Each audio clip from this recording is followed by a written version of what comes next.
Les batailles des élus communistes pour le pouvoir d'achat ne sont pas nouvelles.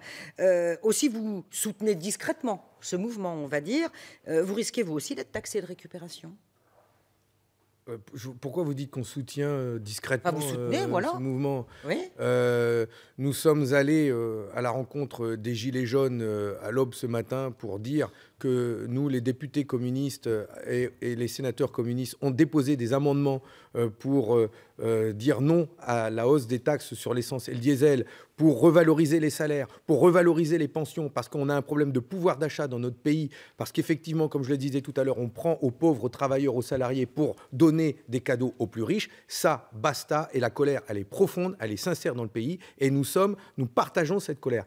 Et en même temps, comme dirait le Premier ministre, nous faisons des propositions pour relever le défi climatique. Et les propositions pour relever le défi climatique, ce n'est pas de taxer le pouvoir d'achat des Français qui est déjà au plus bas, c'est au contraire de prendre l'argent là où il est pour investir dans des transports en commun moins chers, voire gratuits, pour voilà. permettre aux Français d'acheter des voitures non polluantes. Enfin, comment voulez-vous qu'un smicard s'achète une voiture hybride à 23 000 €, quand bien même il y a une prime à la casse de 4 000 €, ça reste quand même 19 000 € à sortir de sa poche. C'est pas possible. Donc, il faut qu'il donne des moyens supplémentaires aux salariés pour participer au défi climatique. On vous entendait tout à l'heure, Fabien Roussel, évoquer les exigences écologiques. Comment Yann Brossard résoudre la quadrature du cercle entre les besoins immédiats en mobilité, en périphérie, à la campagne, où vivent les citoyens, là où il n'y a pas de transport en commun, et puis les exigences écologiques qui appellent à la fin du diesel et à moins de voitures? Comment on fait? Mais le gouvernement essaye de nous faire croire qu'on va faire payer la transition écologique aux ménages les plus modestes. La réalité,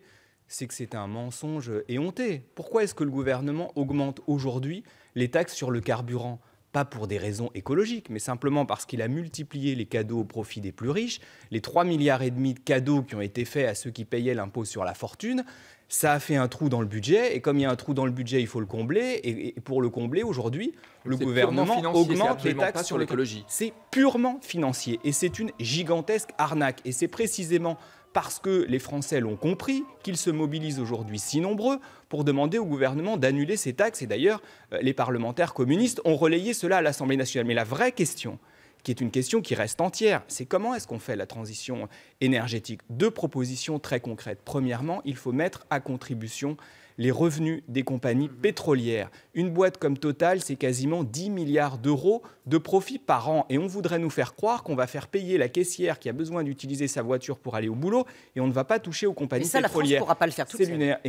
Mais la France peut commencer à engager ce travail. Deuxièmement, de manière tout à fait positive, pourquoi est-ce qu'on ne diminue pas la TVA sur les transports en commun et sur l'achat des voitures propres? Nous sommes favorables à une TVA à 5,5 sur les transports en commun. Ça permettra de faire baisser le prix des transports en commun et ça permettra aux gens de se reporter sur des solutions alternatives. Et puis quand même, quand on voit que le gouvernement, que la SNCF supprime les unes après les autres les petites lignes de train, on se dit que là aussi, le gouvernement fragilise les solutions alternatives. Et toutes ces propositions, nous les avons déposées sous forme d'amendements à l'Assemblée nationale. Et à chaque fois, la majorité En Marche disait défavorable. Et comme des Playmobil, ils levaient la main. Et donc, s'il n'y a pas un mouvement fort en France pour dire stop, basta, eh bien, ça ne passera pas à l'Assemblée nationale.